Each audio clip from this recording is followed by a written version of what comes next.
Hello，大家好，我们是大叔中文。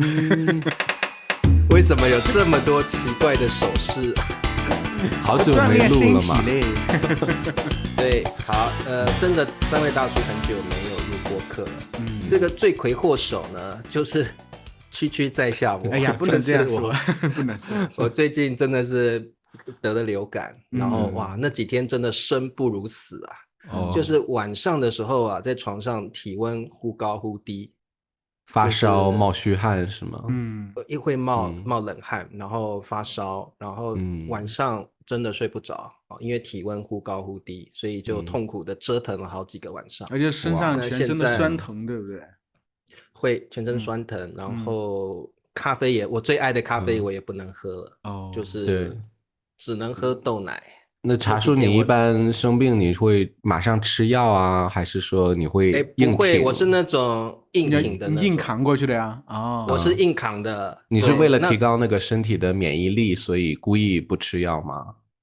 也没有刻意为了什么，我就觉得我这么健康，我一定可以扛过去。对，结果扛了2天晚上，真的感觉自己快要死掉了。对，就吃了一些感冒的一些药，然后最后还不行，然后那天就送到医院去，退烧药。你被家人送过去吗？对，打点滴，然后打完点滴好的就很快。对，然后稍微调理休息一下，那个星期天就回来了。然后晚上刚好就接那个小鲜肉的课。对啊，我当时也是觉得我怎么，因为我可能大家不知道，我们有那个会员3级，就是每周会有一个跟那个我们3级会员在网上见面的一个聊天定期的聚会。然后我心里想说，大病初愈，我可能撑不了1个小时，我就跟小鲜肉说，如果等一下我昏倒了，就让我昏倒吧，你们不用害怕。所以对啊，那天你发信息你说你发烧了，我就觉得你肯定不会就是继续上这个小。我那天刚好在外面吃饭，我想那天就要么就休息一下得了，想不到茶叔说他回来我一看那个笔记已经发出去了，就是小鲜肉的聊天笔记都发过去，我就想，哎，茶叔还是最后上了这个课。我觉得中文老师有一个职业病，就是一上课之后啊，就生龙活虎。我上课那个时候突然感觉好像我已经忘了我生病了，活过来了。然后跟学生聊，我们那天是聊那个艺人之死，就大 S 那个事件，他去日本玩得了流感，引发肺炎死了。这个很有名的明星，顺便聊这个艺人的私生活是不是应该被大家挖掘？然后我们作为吃瓜群众，是不是应该每天都去关切艺人的生活？就还好是八卦让你坚持下去了，八卦同学们也发挥得很好，同学们都讲得很好，所以我就觉得，聊完那1小时，我好像不药而愈，神清气爽。对啊，然后就是这样子啊。那所以我们今天呢，就是继续的正常聊健康话题吗？对啊，对，聊健康。我们铺垫这么久干什么？想聊什么？对啊，还是聊健康吧，那就。因为我最近你聊到这个，突然我很想聊我自己，很想分享。好，那咱们聊聊健康吧。大叔是很随性的，我们是本来我们是想聊别的话题，结果聊。本来我们是想聊跨国婚姻，但是既然我提到了健康的话题，我们下一期再聊跨国婚姻嘛。好，聊下去吧。好，那变叔你分享一下你最近有什么健康上的。我最近有一次那个濒死的体验，就是最近濒死吗？有那么严重吗？是的，就是我当时就觉得，就是自己大脑就想啊，我可能今天就交代在这儿了，我应该就是马上就会死了。等等，那个怎么回事？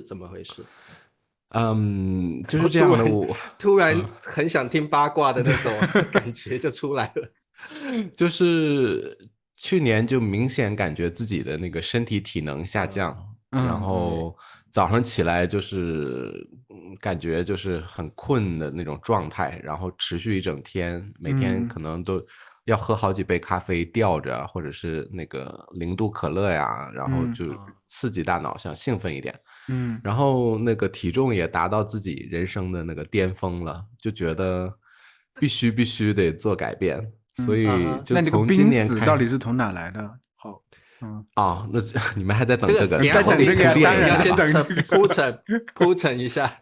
每次你们都觉得我讲故事快，今天好不容易想好，你慢慢来，你慢慢来，铺垫。好，对，所以就是我12月份的时候就开始在小红书上找这个健身教练啊，然后我想，因为我自己没去过健身房嘛，我怕我进去之后这些器械什么的不会用，所以我想找一个这个教练带一带我，所以我就打开这个中国很火的 APP 小红书，我就想可能涉及到器械呀，或者是那个这些健身的术语什么的，最好还是有一个人用中文给我解释，可能讲得更清楚，我怕术语西班牙语我听不懂，所以我就找了一个小红书上在巴塞罗那最火的一个健身教练，然后让他带我，然后我比较心急吧，因为我真的想就是今年让自己这个身体好起来，所以我就一下就是买了一个50节课，因为买50节送7节。这个不是你想要变瘦吧？你这个是贪小便宜，贪小便宜的心理。对，因为第一次课体验课肯定会比较专业。等一下，边叔，我想知道50节这种健身课大概多少钱？就是那算送的7节，就是57节的话，我花了11000多啊，人民币吗？人民币，对，1万多哦，也其实也差不是欧元啊，对，1万多人民币是不是？是的，然后是50节左右。对啊，但是这个很有意思，只是规定了多少节课，但是没有规定每节课的时长是多少。你是被人我觉得有一点被忽悠的感觉，就第一节课体验课当然会很长，但是后来发现正式上课的时候，但一方面我的体能肯定是不行，我肯定坚持不了1个小时那么久。对对对。但是另外一方面，因为他是小红书上最火的这个健身教练，所以他的学生很多，所以我有一种感觉，就是他在压缩我的课，然后很赶着去给其他的学员上课。对，所以有时候可能我们俩见面之后，就是不热身，就直接进入到那个训练的阶段了。运动的环节。那你想我。可能有时候中午午休的时候找他健身，午休之前我4个小时就是在网上的盯着那个 Excel 的表格，在那就是很全神贯注的，又有很多那个负面的情绪等等等等，所以这个一结束我就跑到健身房，匆匆忙忙过去之后，然后教练说来吧，直接先练，练完之后你自己做有氧，所以我就跟他就是做器械嘛。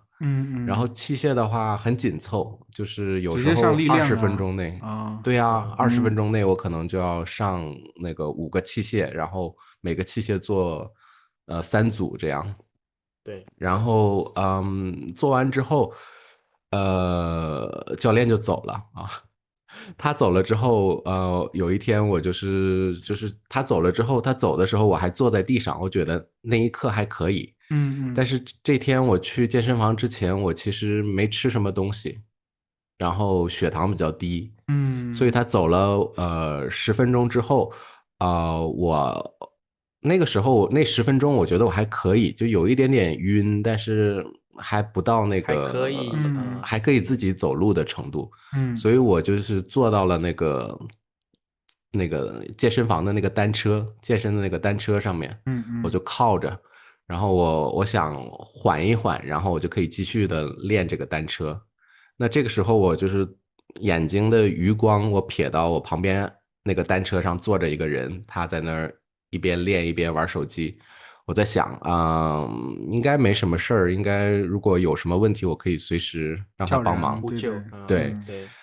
然后我在那儿坐着歇的时候，就发现眼睛开始冒这个金星然后这个金星会越来越多，越来越多，导致就是最后金星的部分已经超过了我的那个视线的能看到的范围，就慢慢的把我的视线全部给取代了。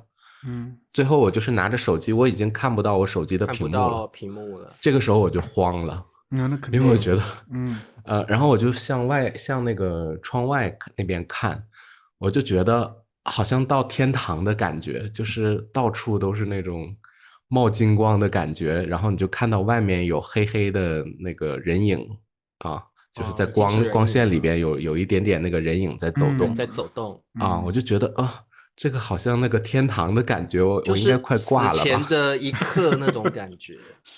这个时候我急了，因为我想打电话，我也打不了，所以我当时就想到我旁边有个人，我说我用西班牙语我说啊，那个对不起，你可不可以快点帮我打一下急救电话？我觉得我不行了，快帮我打电话，然后没有人答应我，然后我伸手去摸，发现那个人已经走了。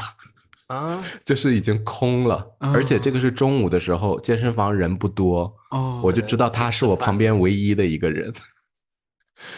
然后那个我就想，那没办法了，我现在只能就是想办法找工作人员。所以我就那个，你是用爬，最后是只能凭着我的那个印象，那个大概工作人员工作的柜台在哪儿，然后我就凭着印象往那个方向走。你还可以走路，对，然后30秒之后，我真的就是到了那个柜台，我发现那个工作人员也不在，然后我就伸手去哪里呀？我就触摸他的那个桌面，然后我觉得手又碰到他的键盘呢，碰到他的乱七八糟东西，但我看不见啊，所以我这个时候就说啊，帮忙。然后旁边有一个人就是说啊，工作人员在那边啊，然后他就把我拉过去了，还好他也不知道怎么帮我，他看我在找工作人员，他就把我拉过去了。拉过去之后，然后在那个工作人员的办公室，我马上跟他说，你有没有什么甜的东西，有没有吃的东西，快给我一点。然后他刚好在吃那种很甜的面包，外面包裹着巧克力的那种，他就给你吃一口，他已经吃了一口了，然后他就让你吃一口，他就递给我，他递给我之后，我就夸赶紧就吃进去了，然后他又给我水啊，给我那个甜的水喝，OK，然后所以是血糖过低的状况，是不是？是的但是我有过血糖低的状况，但是没有过这么严重，就是那么严重到我已经什么都看不见的情况啊。然后我说你让我在这儿缓一缓，然后他给我买水啊，又买更多的这个甜的糖啊什么的，吃了之后，然后缓了大概15分钟就好了啊。就当时真的很害怕，真的挺吓人，挺吓人的。对，后来就后来这个人他就变成了我的第2个教练，就是这个工作人员他自己是一个教练。他是西班牙他是这个健身房的工作人员，但是他自己私下也接活嘛。对，那你前面那个教练怎么样？那把你忽悠了呀，感觉说前面这个教练我买那么多课退不了了，就因为是你知道华人之间就自己花钱也不会搞收据啊，不会搞这些。第一个教练是华人啊。肯定他在小红书上找的肯定是中国人呢。对，所以你花出去的钱就收不回来，你只能硬着头皮把剩下的课上完呢，就这样。那听起来他也蛮不负责任的啊，对啊，就太火了，你不能找太火的教练。所以各位同学，你们找中文老师一样，不要找太火。找像我们这种3个我跟灿叔刚刚好火就可以了，不要过火，不会太火太火的老师应该也不会认真的准备你的课。对，有的太火的中文老师可能只有名气而已，他可能真的教的不怎么样的也有。对，哎，反正就是经历了这一次之后，我就是每次去健身房，我都会就是兜里揣着糖，背着那个糖。也就是自己一大瓶水之外，再买一瓶比较甜的水，就怕自己有血糖低的这个情况。去健身之前也会吃很多东西，然后就是怕自己再出现这种情况。但是不过现在好一点了，因为当时也是刚开始练，现在已经就是1个半月了嘛，就慢慢适应了这种东西了。对，对，那其实大家看得出来，变数算是，但是脸还是小了的，精神状态变小了，有瘦了，所以运动还是非常重要。我得坚持对，坚持下去。然后我觉得现在对我们这种年纪来讲，真的要多运动。对，对。那灿叔呢？灿叔最近有没有什么运动的方面的事情？有没有什么进展？我没有什么进展，今天过年才回来。不过变胖了。不过因为前段时间一直在过年，确实也没怎么动。上个星期其实就是昨天嘛，昨天星期五，对，星期五瑶瑶他们才开学。然后呢，我的这个生活计划又回归到正轨了，就是因为之前的话要适应瑶瑶的节奏，然后要陪她玩啊，带她出去锻炼身体啊什么的。所以从昨天，那春节不都停下来？春节不就得吃各种吃，对吧？所以春节你没看到我脸肿吗？各种肥啊。对，没有，还好哈，对是客套一下。我心里想说哪里还好啊？原来你说客套一下啊？对，就昨天就开始我就回归到之前那个状态，就是把瑶瑶一送回来的时候，就先在家里做一套这个跟着一个就是网上那种教练嘛，他有课程，跟他做一个半个小时的这个有氧操，基本上无氧还是有氧，我都分不清。是因为我老婆有点研究，她自己也是在健身的，跟网上一些，她还买了哑铃啊什么在动的，她是对一些东西有些研究，她知道该做什么，哪些对我有用处什么的，所以我就跟着每天做个半个小时。然后现在我还是觉得确实是身体很重要，不管对哪个阶段都很重要。所以现在我们把瑶瑶也加上，就是每天下午的时候带她去跑步。现在中国有个 APP 叫 Keep 嘛，它是走路的话，它也会报时，比如说走了1公里，它就报时一下。之前我带着瑶瑶跑步的时候，就是跑一跑，她就说累了不想跑了。后来呢，就是她妈妈跟着去跑了一次，然后她妈妈是那种边界感很足的人，就是我要求就是很严格要求下来，一定要做到那种人。我是很软弱的人，有时候这方面，孩子说跑不动了，我就说那就算了，咱们走一走吧，就休息一下吧，再弄啥。我很多时候推动不了他，但他妈妈是这样的，能推动他。就是他用了一个方法 ，Keep 上呢就是这样，1公里他报时1次，我们就开始跑，就直接跑1000米才能停下来。那个时候才发现，瑶瑶竟然能跑1000米。以前我以为他跑个100米、200米就不想跑不动了，我以为他体力很差。想不到他是能跑1000米的，然后从那个时候开始，其实在寒假的时候就坚持过一段时间。现在就是他开始开学，昨天也是才第1次，就是带着他在院子里先跑1000米，跑完1000米再走一走，这样也不会太累，但是每天要是能坚持下来也可以。然后后面要是体力再好一点的话，再往上走一点点，这样一点点提高。反正我是觉得身体健康真的是非常重要。看我们3个都知道吧，年纪摆在这里了啊，这个真的真的是我们生活中的本钱。对，真的，你看一开始茶叔也提到这个大 S 的这个事情，其实对我老婆冲击也可大了，因为大 S 是她年轻的时候，那个时候喜欢的偶像嘛，对吧？看那个什么流星花园啊什么的，而且他很多综艺，台湾那个时候的综艺在大陆也很火嘛，很火。是，所以对大 S 这整个人其实了解了很多。这个人就是这样，因为很了解、很熟悉的人，突然之间他离开了人世，对你的冲击感会比较大。对，他46还是48岁？哇，48岁哈。其实他大 S 属于就是就是我那几乎跟我同年，我50嘛，所以我就是真的是跟他同年一起成长的那个感觉。对，那时候大 S 跟小 S 的综艺节目很好看，很好笑，很搞笑。他们算是台湾这个搞笑主持人的祖师爷嘛，祖师婆。我听说不是就是他们的家庭的那个一些新闻什么的，就被称为好像是这个亚洲的卡戴珊家庭，卡戴珊家族啊，对，就是比较很多这种娱乐八卦呀，有争议性的话题，常常从他家里出来。这样的人，他并不想背负着八卦，并不想背负着舆论，但是因为他的身份，他不得不去背负这些就是莫须有的言论跟压力。然后他的夫家就是汪小菲，以前夫家了哈，汪小菲还有他的婆婆张兰也都是公众人物，所以就是我觉得一直跟随大 S 长大成长的婚姻过程的，都是这种负面的东西。所以我觉得这样的人的心里真的就是很孤独很痛苦。对，所以我真的也知道他死掉的消息，我也觉得说另外一个角度来说，我觉得对他也是个解脱。但是也不能这样讲，因为他跟汪小菲离婚之后，他就跟韩国的那个具俊晔结婚了。具俊晔是他的旧爱，所以他们两个就也马上就结婚了。但是这个婚姻维持不到3年，就这样结束。就是感觉很可惜，就是感觉流感一般，我们听说流感就感觉好像很容易就康复治好了。对，然后突然一个人就是被流感带走了，就还是感觉他肯定很身体基础状况肯定是不好的，这个东西对，没有问题。他是因为他并发肺炎，他并发了肺炎，然后才短短的几天就走了。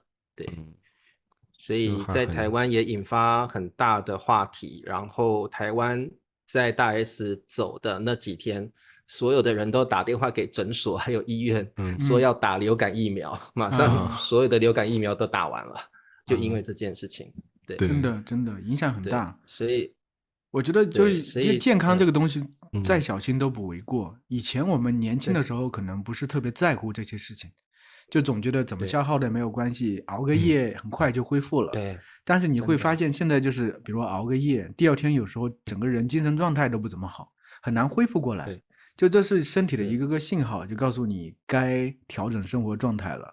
就是现在我吃饭也很注意，我不是老和你们说我这个胃疼吗？后来我老婆你不还做过结石的那个手术吗？是不是？我没有做过结石手术，但是我有胆结石。我上回是做的是那个你有，但是没有做手术，对吗？有疝气，疝气，疝气，我们一定要把所有的病例都揭露出来。就是我就是之前说有胃疼，对吧？老胃疼。后来就是我老婆，就是说你这样反正得注意饮食，也得注意嘛。后来说她说你这个症状有时候好像不是特别像胃病的样子。后来她说可能有点像那个胰腺炎的样子。就是后来我查了一下，我这确实有点像胰腺炎，但是这个胰腺炎它也不是说马上能治愈或怎么样，还是在日常很难发现，还是在日常生活中你怎么去控制你的饮食、注意等等。所以现在其实我吃饭也比较注意，我就不会让你怎么管住你的嘴啊？因为我觉得吃是很难控制住的，就馋的时候就可能想，今天就算了吧，就不控制了，就吃吧。对，我这个东西，我是觉得这个其实就是你一个认知上一个调整。因为首先有一个很痛苦的状态吧，你很疼的时候真的难受，你要吃过睡不着，你要真的一直翻来覆去很难受，一个晚上可能都折腾起来，睡一会儿起来又疼，然后又继续，这样真的很难受。首先有这个记忆是确实很深刻，然后后来你就是我是觉得认知调整就会你去想，我到底是在什么样的情况下会导致我这个开始很疼起来。那么你就可能要避免这些东西，你不能说，我大概可能是因为怎么样，那你就不在意，还是要在意起来。对，所以我就给自己总结了几个地方，要么就首先就是不能吃太饱了，吃太饱的话绝对会出问题，就是吃太饱太撑，它消化不了，这个地方就开始疼了，半夜的时候绝对会开始疼。不能喝太冰的东西，其实主要是这2点。所以我真的是为了这个，也是下定决心去调整。以前我是过年的时候很喜欢喝酒的，就真的喝了很多，就是每初1、初2喝完之后，就整个过年期间都不清醒的那种状态，吃饭吃不下那种状态。今年回去之后，我不是说不喝酒，我还是觉得在我们老家那个状态下，喝酒是一个大家维系感情的一个很好的一个纽带。但是我只选择喝一种酒，就是那个桑葚泡的酒。就是一种水果酒，它其实度数也不高，但是可以带一点点微醺的感觉。就是我就说我就喝这个酒了，别的酒你们不要劝我喝，我就喝这个，我愿意和你们喝。而且控制量，就喝完之后基本上就控2、3杯小小的杯子，喝完小酌了，对我就不喝了。那别人把那个白酒就是拿到你嘴边了，让你喝，没有用。对，就是我也不是亲友可以，我也不是每顿都喝。以前的话，我们家那种家族那种风俗，就是大家喜欢就是邀请，就是喊你上来喝酒，一定要来喝。我现在都是我不喝，然后就是因为我也很会怼人嘛，就是反正是人家不会说你这不给你大爷面子之类的。我不在乎呀，我觉得现在不会了。现在我觉得亲戚之间也都有这个健康意识了，他大概可以接受。我爸他们其实现在也有意识，就是说其实他说就是和我伯伯他们说，现在小的一辈其实和咱们不一样了。他们有自己的想法，自己的生活，咱们这一辈人好好聚，好好开心就行了。就像我之前过年的时候，以前就是这家亲戚走一走，那家亲戚走一走，也就是喝酒嘛。今年的时候，大年初二还是初三啊，我就带我老婆他们去龙泉逛了一天，去看了哪吒，然后在龙泉那边吃，因为龙泉还有必胜客嘛，在乡下是吃不着的，所以其实就是远离他们这个环境。其实就我发现能做到这些事情了，不一样了和以前。因为也是一个很在乎自己通情达理的，对。其实我是觉得有些时候我这样想，以前老觉得家长不通情达理，是你自己觉得他们不通情达理，你习惯性的处在小时候，你习惯性处在自己小时候那个状态里头，觉得什么东西都得听爸妈的，你不听他们的话，他们会生气等等。这个印象其实一直维持在你的脑子里，就算你到现在30-40岁的时候，你其实还会这样想。但今年过年的时候，因为这个问题，我和我老婆吵了一下架，然后后来我自己想了一下，反思了一下，觉得为什么会这样。我后来就决定第二天就是我们就出去转了，因为说实话，这个走亲访友也很累，大家也很折腾，其实我们也不喜欢，然后我老婆他们也吃不好，那何必这样呢？对不对？其实，但是我和我爸一说，我说第二天我带他们出去玩啊，我爸说好，你们去玩呗，没有关系啊，我们自己我们这些兄弟姐妹自己聚就行，你们小一辈的没有关系。对，其实他们都理解，就是我们自己以为他们不理解，很多时候是这样的。对，其实长辈也在成长啦，不要把他们当作好像都是食古不化或者是老顽固这种，其实他们也吸收很多新的知识，他们也在成长，他们也学会尊重年轻人的想法。是的，所以我觉得只要双方沟通好说好，我觉得没有什么太大的问题。不像以前传统中国就是想说尊师重道啦，或者是尊敬长辈啦，什么都不敢讲。那其实长辈也在成长。我觉得人和人交往之间就是一定要说。笨书记，因为说实话，就是你确实最近换了工作嘛，也不是最近了，很久了，几个月了。就是我们现在之间就是平常沟通也比较少。但说实话，你出了这么大事儿没和我们说，其实说实话，对啊，真的有点生气哦，我们有点生气，最近有点不爽哦，突然就以后变成二叔主持了。对呀，呸，不会那么严重啊，没有那么严重。对，你一定要好好，我是觉得真的有什么事儿要说一说，真的。平常我知道你就是平常我和茶叔也知道嘛，平常你也很忙。其实我觉得，既然就是我们3个一起做事情，有些事可以说一说，聊一聊。因为可能工作有时候不顺心的事情啊等等都可以聊一聊，我们甚至来个云聊天也可以嘛，也不一定在微信上聊，开一个会议就可以直接聊。就大叔聊的时候也 OK。对，就是多让我们了解你生活上，比如说你最近真的工作很忙，很不愉快啊，都可以跟我们分享。多说一说。是周一到周五的话，就是上完班有时候还得加班，就是你可能就突然忘了啊，有一个帖子还没发，或者突然一个游戏更新之后，玩家就一直给你发信息抱怨啊。是。然后周六周日的话，就是周六一般上午录大叔，然后健身，然后我还留着几个学生，然后上这些学生的课。对，然后也挂着一个那个公司，有一个公司那个他们一直给我派活儿，有一些翻译的活儿什么的也要做。然后还有就是有时候学生有一些事情啊，让我帮他们弄一下啊，然后就这些整完之后，我自己就不只是你们了，就跟我妈打电话都很少了，就感觉一直有一个。那个我现在就有现在有一个体悟，就是说人真的什么时候走都不晓得。就是我那几天生病，真的觉得我要是就这样子晚上就没有再起来过了。对。然后我就想到说，那大叔怎么办？然后我真的就开始去想，大叔。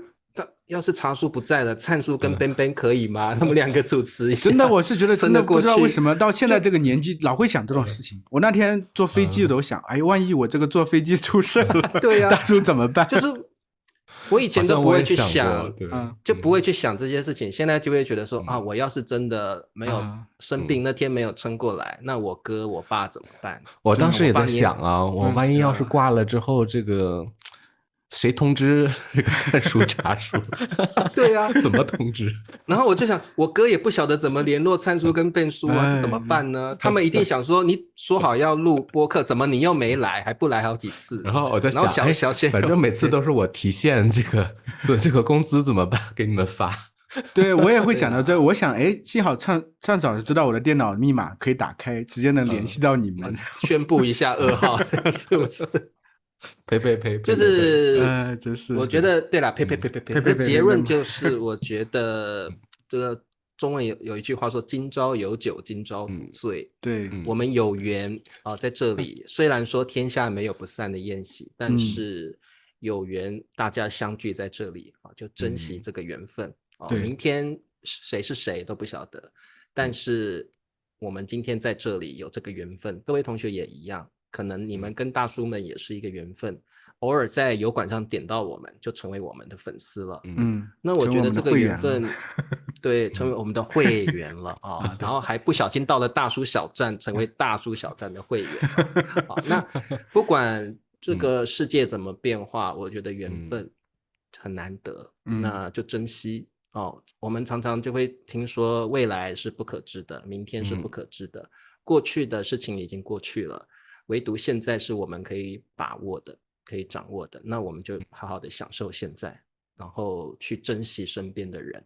对，好哇，我的升华不错吧？可以了，可以了，身体也要搞起来，真的对，而且我觉得身体真的是一个累积的资本。你不可能说你一天运动完健身完你就健康了，一定是你必须花好几个月好几年慢慢去积累的，所以我觉得各位同学也要注意身体健康，平常就要多运动像我这几天真的意识到运动很重要，我现在几乎每天花3个小时在运动上面，真的我怕了，所以我现在每天都有拍打功然后有去学俊老师介绍的八段锦，对，我有去练习一下，有点难，但是可以接受。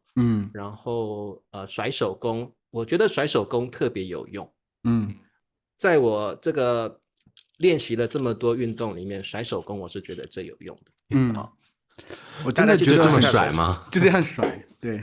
没有那么简单，但是它就很简单，很容易执行。我觉得运动最主要的关键就是要容易执行，对，你才会有成就感。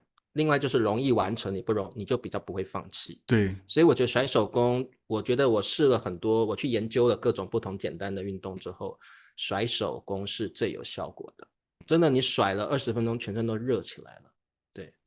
还有就是找个人教练，一定不要一次性买太多课，先血的教练先买5节课试一试，不要贪小便宜，不要贪小便宜。说不定学10节课之后，你自己就知道应该怎么做了。是的，不需要。